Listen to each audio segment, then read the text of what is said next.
Poor, innocent Lucifer is tormented by his so-called friends, and now they're forcing him to bring them alcohol. Suddenly, he bolts from his seat and runs out of the classroom. The teachers try to stop him, but he ignores them. He looks terrified, as if something alarming just came to his mind. Rushing home, he takes a bag from the fridge, anxiously checks the time, and leaves in a hurry. Paul, a friend of Lucifer's father, bought his late wife's dream hotel. But tragedy struck when a young guest committed an unthinkable act. She murdered a child. Years have passed, yet the darkness lingers. And today, Paul's daughter is walking into it. Suddenly, he hears a car horn outside. Thinking his daughter has arrived, he steps outside with a smile, only for his joy to vanish. It's not his daughter. It's Susie, the very woman whose blood-soaked memories Paul had desperately tried to bury. We see Lucifer again, nervous and carrying a bag filled with something. He's heading to deliver it to someone. The narrative then shifts to a flashback of when Paul purchased the vacation rental. At that time, Paul's wife was in the final stages of cancer, with only 3 months left to live. Desperate to buy more time with her, Paul would have sold everything. But fate had other plans. This vacation home was all he could give her. Back in the present, seeing Susie again reopens the dark chapter of Paul's past. She asks for a room, but Paul refuses, saying his daughter and other guests are arriving. Sensing his hesitation, Susie understands that Paul doesn't want her there. Just as Susie is about to leave, Paul's daughter, Iris, arrives. Hearing that her father turned away a guest because of her, Iris insists Susie should stay. She mentions that she and her friend will only need the room for one night, and it'll be available afterward. Iris has no idea that her act of kindness is about to plunge Paul into even deeper trouble. Thanks to Iris, Susie is allowed to stay. That night, after dinner, everyone retires to bed, but Paul is plagued by disturbing dreams about Susie. Her return signals more danger ahead because the next day, Iris will leave. This is Lucifer's mother, Lee. Lee works at a restaurant, but she's on the brink of being fired because of her growing drinking problem, which has led to several mistakes. One day, after secretly drinking, Lee makes another error, and when the restaurant owner scolds her, Lee lashes out, letting out all her pent-up frustration about the motel's failure. Within moments, Lee is fired. Now, with no income and no options, Harry and Lee decide to sell the motel. They hope and pray for a good deal. That same night, after dinner, Harry goes out to meet Jordan, while Lee continues working. But Lucifer is still awake. Taking advantage of the moment, Lucifer sneaks a few bottles of his mother's alcohol, packs them in a bag, and heads out to meet some boys. These boys are his school friends, but shockingly, they've asked Lucifer to bring them alcohol and cigarettes. Lucifer goes to the group of boys and hands them the entire bag. Along with the alcohol and cigarettes, something else had accidentally slipped into the bag. As the boys fool around, they start consuming everything. Shortly afterward, Lucifer's mother realizes he's not home and starts searching for him. She eventually reaches the spot where Lucifer had gone, but by then, chaos had already erupted. While they were playing, one of the boys fainted and had to be rushed to the hospital. Lee is unaware of what's happening, but when she later finds out the truth, it feels like the ground beneath her feet has disappeared. Back home, Harry is furious and tries to punish Lucifer, but Lee intervenes, knowing Harry doesn't yet understand the full story.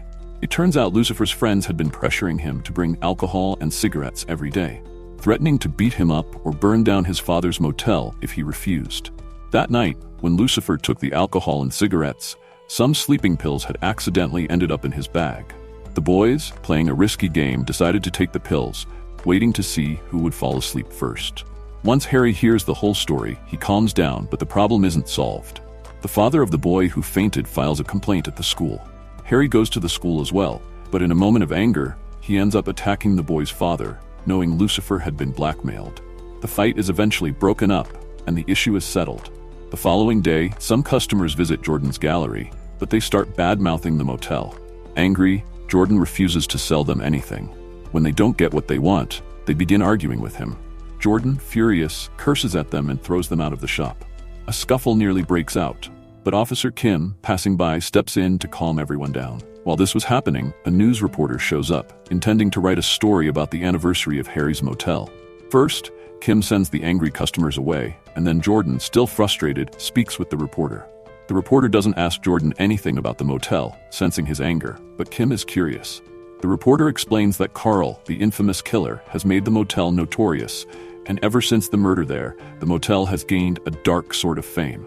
The reporter wants to interview Harry, thinking that sharing his tragic story might rekindle interest in the motel, helping Harry restart his business. Jordan, sitting quietly nearby, listens closely. He likes the idea, believing that it might help Harry, who has been deeply troubled. Jordan takes the reporter to Harry's house and convinces Harry to give the interview. With everything agreed upon, Kim heads back to the police station. Things seem to be going well, but shortly after, Kim receives an urgent call from Harry's house. She rushes to her car and drives over quickly. The story then returns to the present. Susie has made noodles, and Paul sits down with her to eat. Realizing this might be his best chance to get answers, Paul directly asks, "Why did you come back?" Susie doesn't give a straight answer, instead jokingly saying, "I missed you." After they finish eating, Paul leaves, but later that night, he has another nightmare. In the dream, his hands are covered in blood. Startled, he wakes up and goes to check on Susie, but she's nowhere to be found. Panicked, Paul runs to the police station. As he arrives, his nose suddenly starts bleeding, likely from the stress. He reaches into his pocket for a handkerchief but pulls out a photograph instead. Seeing it terrifies him even more. It's a picture of his family, but his daughter's face is circled in red. This means Susie's next target is Iris. Paul doesn't tell anyone at the station about the photo. He wipes his nose with a tissue and quietly leaves. As Paul exits, Officer Kim notices him and once again grows suspicious. The story then flashes back to the past. When Officer Kim arrives at Harry's house, she finds Lee unconscious, with Harry sitting silently beside her in a daze. Kim quickly checks on Lee and realizes she isn't breathing. She immediately begins chest compressions, trying to revive her, but it seems Lee is already dead. Whether she is truly gone or not will be revealed in the next episode. It takes us to the time when Harry was about to buy the motel. That day, both Harry and his wife were filled with joy, as running the motel and building a reputation had always been Harry's dream. Sadly, that dream never became a reality. The day Officer Kim went to Harry's house, she found Lee dead. Lee had committed suicide. Before taking her own life, she left a note explaining that she couldn't bear the memories of the young girls Carl, the killer, had murdered. The nightmares of those girls haunted her daily, and she could no longer live with that torment. This led her to take her own life. With Lee gone, Harry sank even deeper into loneliness. His motel had already been closed, and now, with the grief of Lee's death, he was completely shattered. After speaking with Kim, Harry visits Carl in prison. He confronts him, asking, "What did I ever do to you? Why did you ruin my life?" But Carl shows no remorse, replying, "You were the one who invited me to the motel that day, so this is all your fault." After the encounter, Harry leaves and tries to give Kim some money as a token of thanks. Kim refuses multiple times, but Harry forces the money into her hand, thanks her, and walks away. Before leaving, Harry tells Kim, "Don't ever become a frog in your life, because people only throw stones at it and leave." And the frog is left wondering, why me? What did I do wrong? Does the person throwing stones have no one else in the world to aim at?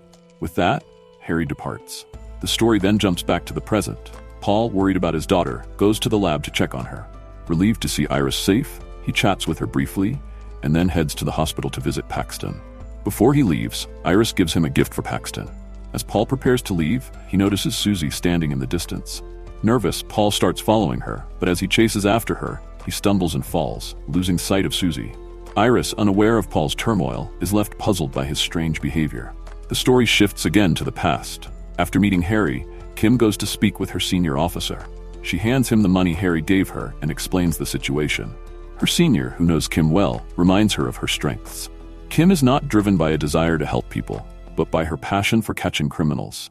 In the department, she's like a hunter. Once she has her sights set on a criminal, it's nearly impossible for them to escape. Back in the present, Paul visits Paxton at the hospital. Paxton's leg has been put in a cast, and the two sit down for a drink and chat.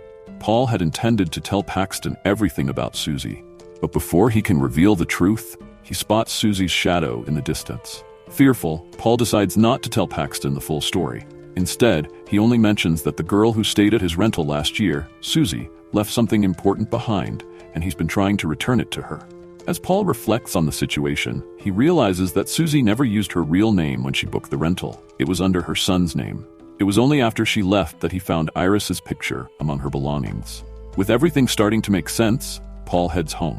Later, when Susie is outside, Paul tries to secretly access her laptop, but it's password protected. He takes the laptop to a shop where the technician tells him that breaking the password would erase all the data.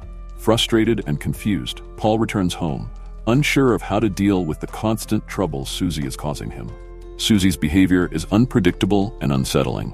No one could guess what she was thinking or what her next move might be. One day, Susie visits a laundromat in Paul's neighborhood.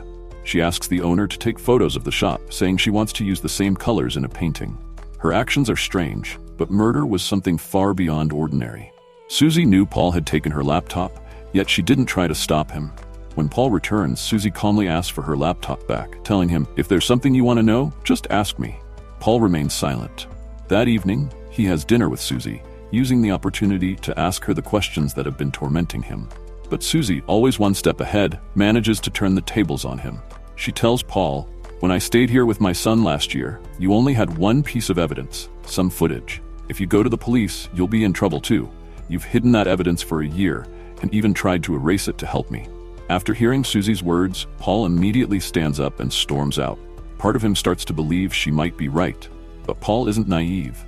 Unbeknownst to Susie, he had secretly recorded their entire conversation. The next morning, Paul takes the recording and heads straight for the police station. However, when Susie wakes up, she spots an empty recorder box in Paul's room, the one he purchased the previous day. Realizing he recorded their conversation, Susie quickly jumps into her car and speeds toward the police station. Meanwhile, Paul arrives at the station, but before he can exit his car, Susie crashes into him.